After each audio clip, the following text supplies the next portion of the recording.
So for those of you wondering why I have this stuff all over my face right now, it's because this year I decided to do No Shave November, and naturally, when I don't shave for a month, this happens. I'm actually strongly considering keeping it a little bit longer than November because for once I actually kind of look my own age. So without further ado, we are going to start our movie review of 3 Billboards Outside Ebbing, Missouri. Written and directed by Martin McDonagh, starring Frances McDormand, Woody Harrelson, Sam Rockwell, wow, Sam Rockwell, and many other familiar faces. Although it is a very layered movie that is much more complex than this synopsis will make it seem, the basic synopsis of this movie is that Frances McDormand plays a small-town single mother who basically protests the local police department, can you tell that I'm kind of tired today?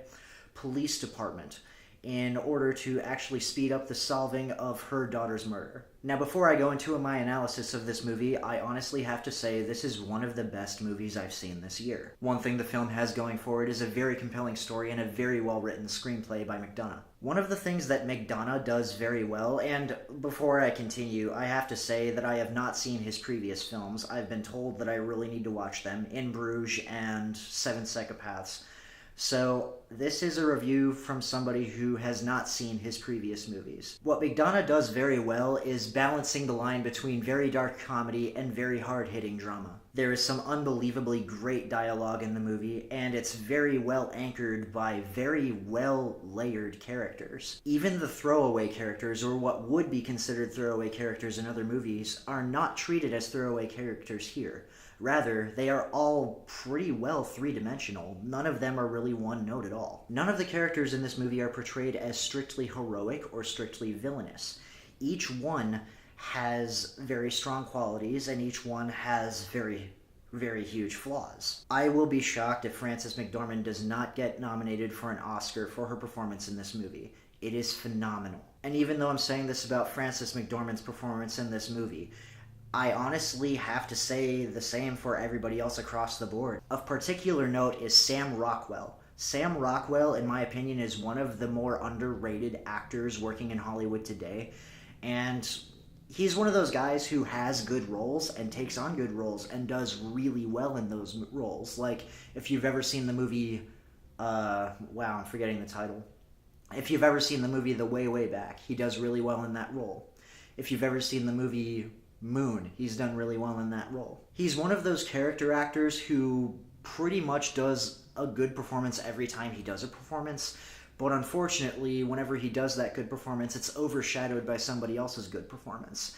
That doesn't really happen here. This is, in my opinion, one of the best performances he's ever given. As I mentioned before, this movie is very good at striking both a very darkly comic tone and a very dramatic tone. And one of the reasons is because of Sam Rockwell's character and his way of portraying that character.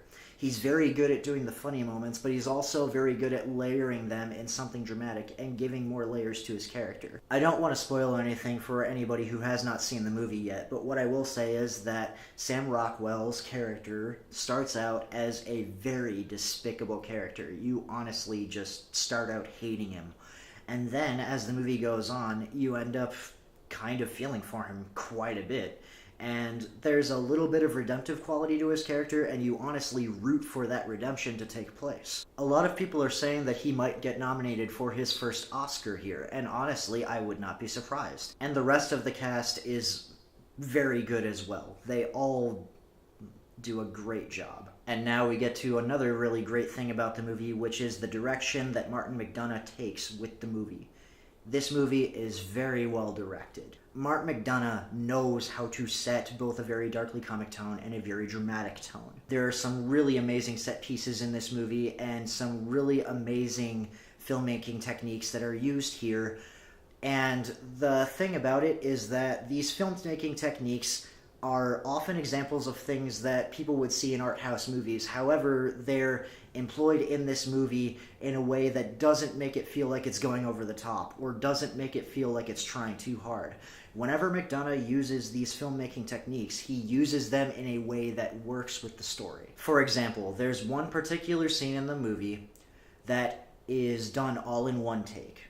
And I will not go into what happens in this scene, but the way that it's done in one take. In other movies, if it was not done correctly, it might come off as being something where the director is just trying to be showy, or the director is just kind of full of himself there. This is not the case with this scene. This scene is done in a way that perfectly fits the tone of the movie. Very well done. I'm going to sound like a broken record saying this again, but the movie does a very good job of balancing between dark comedy and drama. And as a byproduct of that, it makes the movie go in directions that you would not expect it to go in. As I've mentioned very many times throughout this review, this is a very complex story with very complex characters.